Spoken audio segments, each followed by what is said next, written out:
EA Sports. It's in the game.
It's the NFL on EA Sports, where we'll see two of the NFL's oldest and most storied franchises.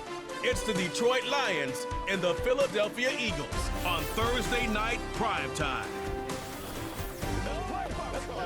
This is the NFL on EA Sports, and we join you from South Philly, close to 70,000 strong, packing Lincoln Financial Field, the home of the Eagles. Great to have you with us in this primetime battle. Mike Tirico and Greg Olson with you under the lights. We'll be putting in the spotlight the running backs. These are two teams, Greg, with backs who can tote it and carry it and make guys miss. But they're going to give us a fun old-school game on the ground here tonight. Yeah, I think it's pretty cool, Mike, because, I mean, how many of these games have you and I done where we start out saying, all right, the quarterbacks, the wide receiver, these two electric passing games, that's how these offenses are built. But now we have a little bit of a throwback, and for two teams that unapologetically say, we are going to run our offense through the running back position, we don't see that so often anymore. So for two guys like us that understand and appreciate the legacy and the history of this game, I think it's kind of fun. And he'll be brought down just beyond the 25-yard line. So that Detroit offense taking the field for the first time. Number 1 overall pick in 2016 leads him out, Greg. It's quarterback Jared Goff. You see Jared Goff now taking the field, and he's coming off one of the best seasons of his career, and he's certainly quieted a lot of skeptics around the league, Mike, and leading this Lions team to the NFC Championship just a season ago. He has his eyes set on taking that next step, and a strong performance here certainly help him achieve that goal. Now the first carry for the Alabama speedster, Jahmyr Gibbs. And he'll get about 5.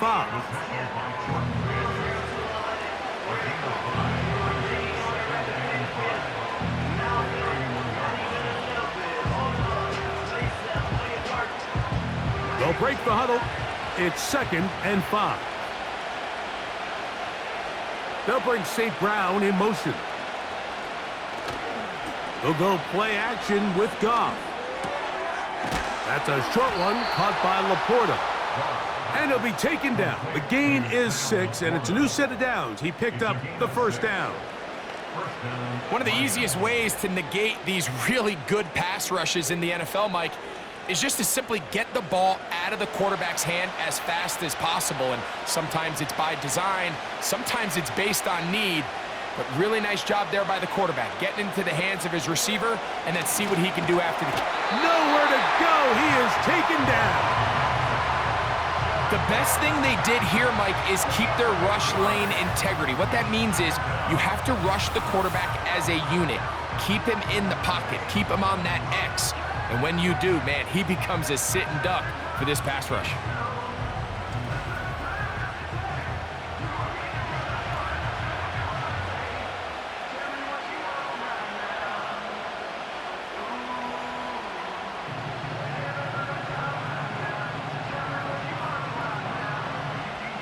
Work to do now as they come up on 2nd and long. From the gun, it's Goff. And this one is caught, but the momentum, that'll take him out of bounds behind the line of scrimmage. Could not get himself turned upfield. The best guys I've been around, Mike, they have a sense where they can see the ball, but they can feel the sideline. And that's kind of an innate sense that these guys have that allows them to concentrate and secure the catch and ensuring that both feet remain in bounds. Out of the shotgun, it's Goff. Oh, he's going to find his running back downfield.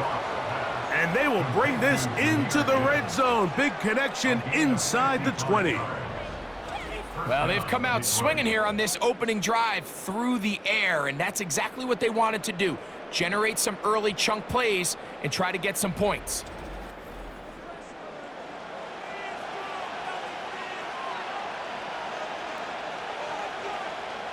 They're at the 17-yard line now for 1st and 10. To throw is Goff. A throw complete to Tim Patrick. Certainly not the biggest play of the day, but a good example of picking up positive yardage, staying ahead of the chains by a well-timed ball and a well-timed route. They'll work now on 2nd and 4. Goff. Quick slant, caught by St. Brown. And this drive's going to continue. They bring him down, but not before he picks up 1st and goal for his team. There's this misconception out there, Mike, that in the NFL, you have to run the same amount of run plays as you do pass plays. But as you're seeing in this drive, you can fall on one side of that coin a little bit more as long as you're able to remain effective and efficient. So far. And he'll take it on in. Jamison Williams. Touchdown, Lions.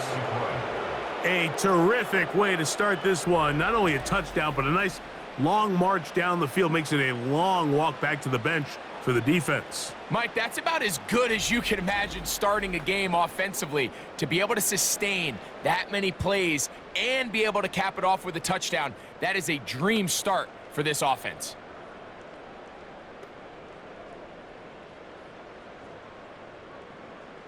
Now Jake Bates on for the extra point.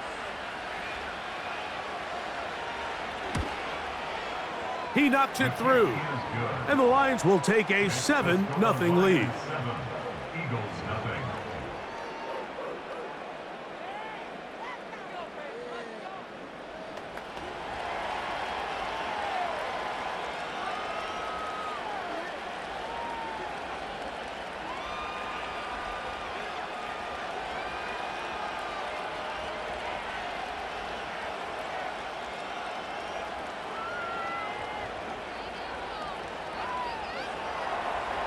So after the touchdown, it's Bates to kick this one away. On the return, it's Kenneth Gainwell. And he'll be brought down past the 25. Decent field position to start this drive. So the Philadelphia offense set to take over for the first time. And leading them out, their quarterback. It's Jalen Hurts. This is someone who just seems like every year they just get better and better, Mike, right? I mean, think back, whether it was Alabama to Oklahoma to being a Heisman finalist, going from a backup role to MVP candidate. His development has been fun to watch, and now he's universally considered one of the best all-around quarterbacks in the league, and if they want to leave here with a win, they're going to need him to be just that.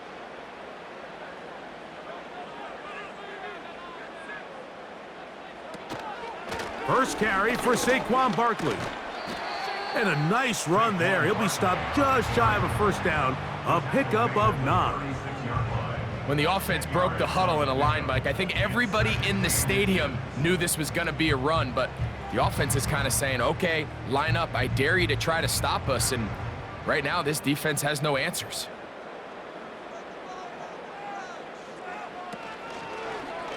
Hurts going to keep it on the option. And he's down on the other side of midfield. Mark him at the 48-yard line. I think this is something we're going to continue to see today, Mike, as this game goes along. They're going to make the defense make a decision.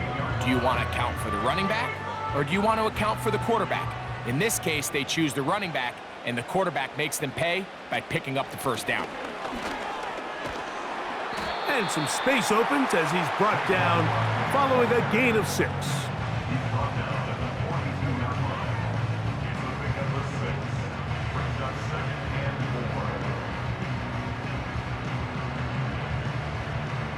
They'll come up now for 2nd down and 4. Hurts working in the pistol. There's the tight end, Grant Calcaterra.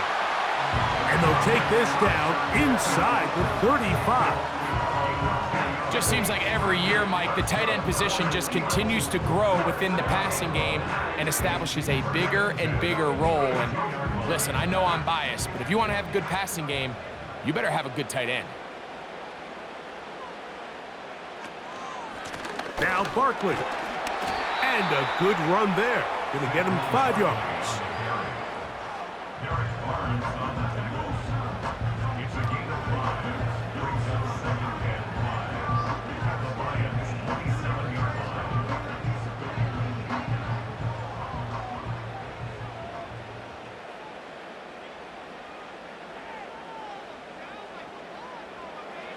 A pistol snap, back to Hurts.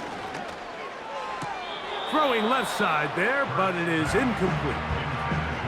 Well defended there. The quarterback's trying to attack this defense outside the numbers. Those really wide angle throws near the sideline sometimes can be very hard to defend, so give a lot of credit to this secondary. They were all on the same page, and the ball falls incomplete. On 3rd down, here's Hurts.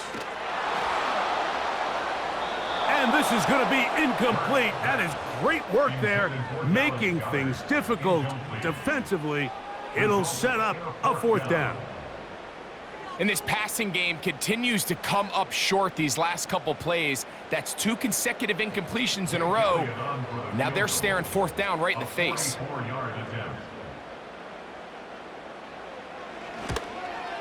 Elliott's kick is good. And the Eagles are on the board. It's 7-3. And I can tell you firsthand, Mike, when you find yourself trailing in a game, you don't feel very good about coming away with field goals. But in this case, it does get them a little bit closer and cut into this deficit.